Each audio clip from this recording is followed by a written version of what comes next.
Believe in yourself, and the world will believe in you. I've been suffering from depression since 1988, when I tried to kill myself. I was speaking to my mum like a couple of years ago, telling her about, remember that time you found me on the floor, dying? And she said, I thought that was the other one. It's like, no, Mum, it was me who tried to commit suicide. I've also been an addict since 1993. When you drink and take drugs, social anxiety doesn't exist. It just isn't a thing.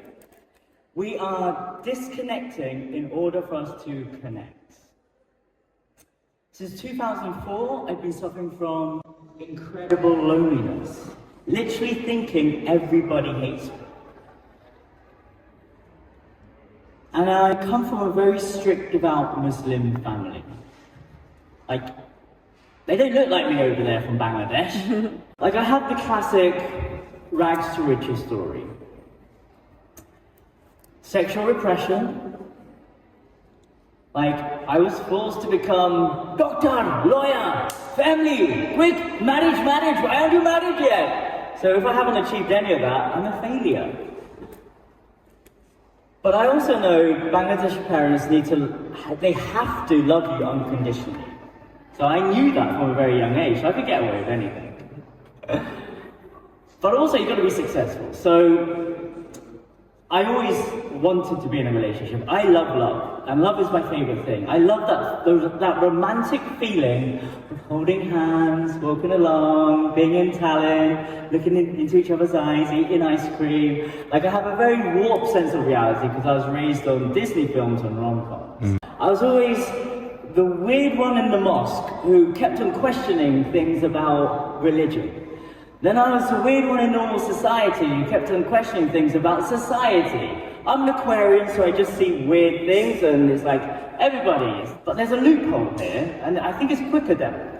It's quicker down here, guys! And everyone will be like, this guy's crazy. And then eventually, one person will be like, it's true, it's actually not that bad down here, in this little loophole where it's freedom. Eventually, I find like-minded people like me.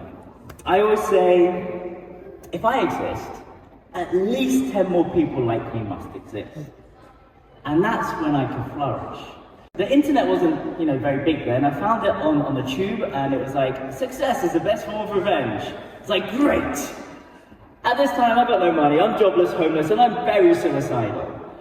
And I just knew that I had to beat them. 2 years later, I bought my first house. I was 26. I did it. Was I happy? No, I wasn't happy. I was still dying inside.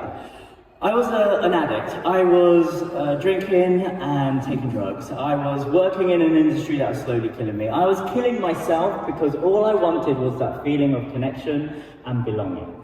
My first memory was like climbing up the stairs. I was 4 years old, seeing all these comic books, and I open it up and I see Wolverine in X-Men. And from that point, I'm like, I want to be a superhero.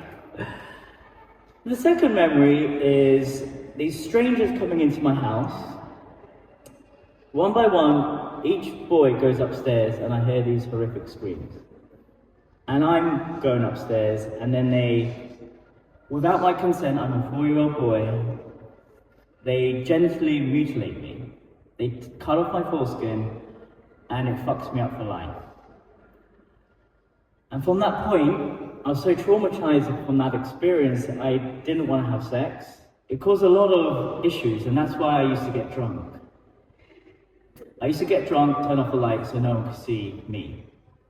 I hid myself and the most vulnerable part of me because I knew that I was never good enough, or like the other boys. When I went down the rabbit hole of Tantra, this was the thing that helped me the most. I tried conventional things like NA, AA, normal talking therapies. Everything, it didn't really work for me. When I was at NA, AA, I didn't want to stand up and say, hi, I'm an addict. I chose this path because I knew the physical connection that I wanted was connected to a human that I could love and adore and worship. And I really, really wanted that feeling.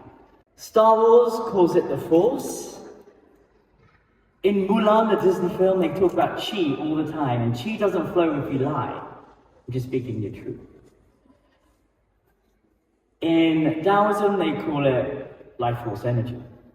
In Tantra, they call it sexual energy. It has so much connotations, but it's in every single thing. George Lucas literally said, I created Star Wars to get spirituality to the masses. When I went down the rabbit hole of Tantra, has anyone seen Doctor Strange?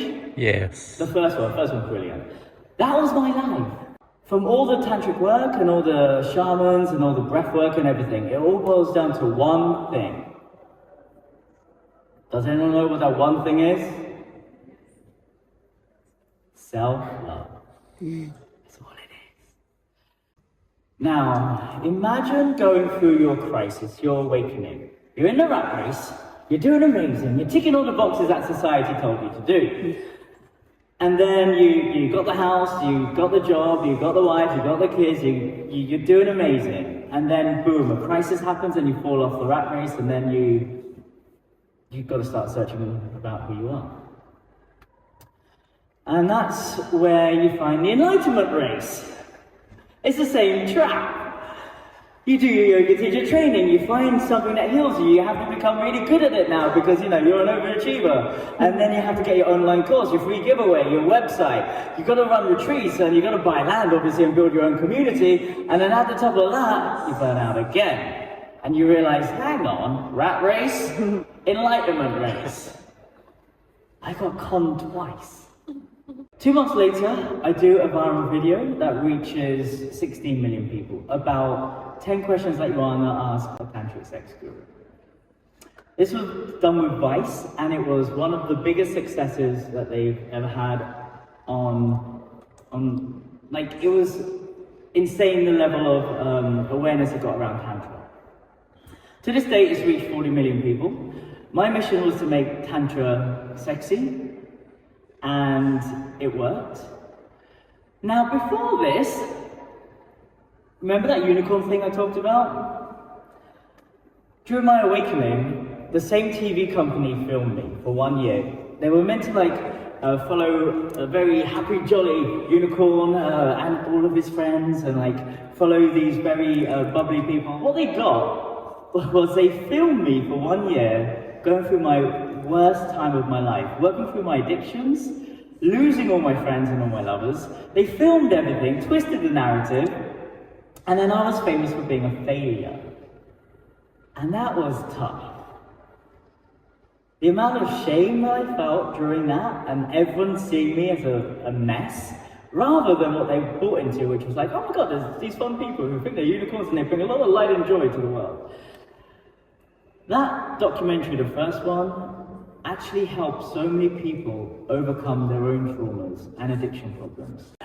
So it was fantastic, the level of impact I had from thinking everybody hated me. The comeback was even better. That Tantra video really helped a lot of people. And I realized if I shared my passions rather than my problems, life manifests a lot quicker. If like Dr. Joe Dispenza literally puts the science to all the Tantra, which is having an insight, having an intention, bring some heart energy, some emotion to it, but also what the Tantrikas do is bring some sexual energy to it, and then you send it out into the galactic universe and you start to see miracles happen every day. You're doing a self-love practice. You're activating all the chemicals that make you feel good. Okay, great. So what we're going to do is a 1-minute exercise. And we're going to talk about our passions rather than our problems. You're going to turn to the person opposite you.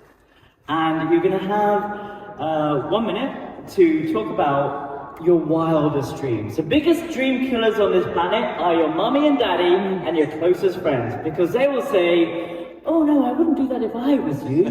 Mom, you're not me. But my mom's great, I love my mom. So what you're going to do is, I'm going to give you a little demonstration. You're going to embody your passion. You're going to be so enthusiastic about your life, and the other person's just going to feel nice just hearing about your things. But the thing is, you have to dream big. Don't hold back. Don't listen to that voice in your head. You're just going to have to let go of that and go, My biggest dream is to have my own reality TV show called The Shaft Show, where the whole world can see how amazing my life is.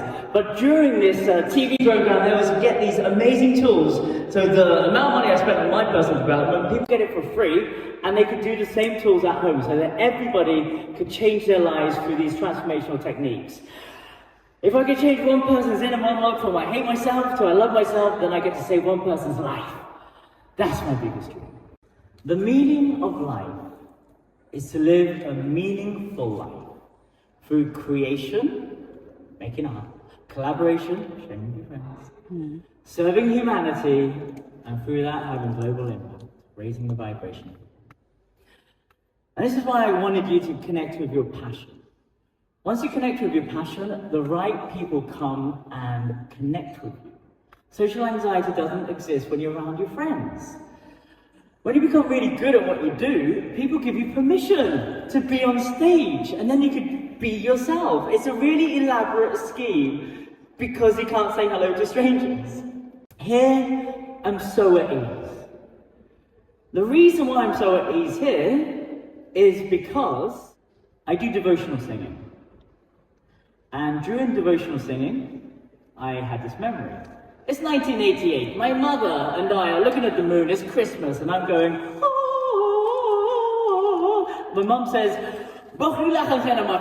shouting at me, I'm like, which means, why are you speaking like a goat? And this shuts me up, and I never speak in public again. I have that memory during my devotional singing practice, and I start hysterically crying. And the best thing about Tantra is, yes, great orgasms, fantastic, but you have to go back to your parents and heal the connection with your mummy and daddy. Like, that is, like, the sex stuff I mentioned, 5%. 95% of the work is actually mummy and daddy issues, breaking free from the shackles of humanity that your small town, your religion, your school, society places you under until you become free. So I went back to my mum, and I wanted to get her to say all the things that I wish she said to me when I was a child. It's a little tantric therapy thing. But by grace, something amazing happened. At this time, my father was suffering from a stroke. I went back, and I knew he wasn't going to die or anything, because I knew I needed to get everyone to cry, basically. I healed my father and saved my father's life. It's a long story which I won't go into, but this helped me reconnect with him. And he loves Allah, and he does the call to prayer in Bangladesh. So he's doing great. So here I get him to teach me, because I love devotional singing, the call to prayer. So I'm like, Allahu Akbar, Allahu Akbar. And my mum comes running in going, wow. You rocked the house, you have an amazing voice. And then my voice, the little 8-year-old boy inside of me was like, now you're here. I go back to London and I don't do any training in courses. But because I healed that 8-year-old boy inside of me, I'm able to speak on stage without any training. Like I don't have that trauma inside of me anymore. And my mum loves me, which is great. The way I overcame social anxiety, dedicated my life to my passions, became the world's best at what I wanted to do. I have a new job title I gave myself. I want to become a transformational entertainer. I just recently saw Emily Fletcher have a conversation with Audrey Marcus around exactly what I'm doing. Like, if it's a computer game, the ultimate aim is to be yourself. Find the practice that heals you, mine was Tantra, to release those shackles from mummy and daddy, all the programs that you got from your mum and dad. Release all the shackles from society, then you become you. But then you got another problem, which is called judgment. That is the ultimate price of freedom. You've become you now, and then everyone's gonna go, this guy's different. And they will shoot you down. But also you'll meet other people like Carrie Fisher who will be like, oh my god, I see you, I get you. And you'll be like, okay, that's 1 of the 10 people that like me. And that's when you start your tribe and your community. And I want to leave you with just one last thing. How I overcame this stuff is 2 words. And that's learning how to say hello and hug. Hello and hugs is the cure to social anxiety. I had a script in my phone where I had to go around reading the script, and I was in Copenhagen and I find the script and I'd be like reading, I'd be like, wow, the food here is amazing, what did you order? Just to get that human connection. And then I realised I don't have to talk to all the hot women that I really want to have a baby with.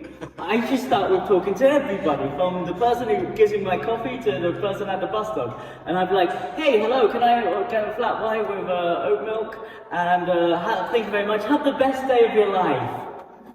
Just even that little comment at the end just really helped me overcome like the human connection. It's literally just stacking up confidence, where I could just have an incredible life through creation, collaboration, service, and impact.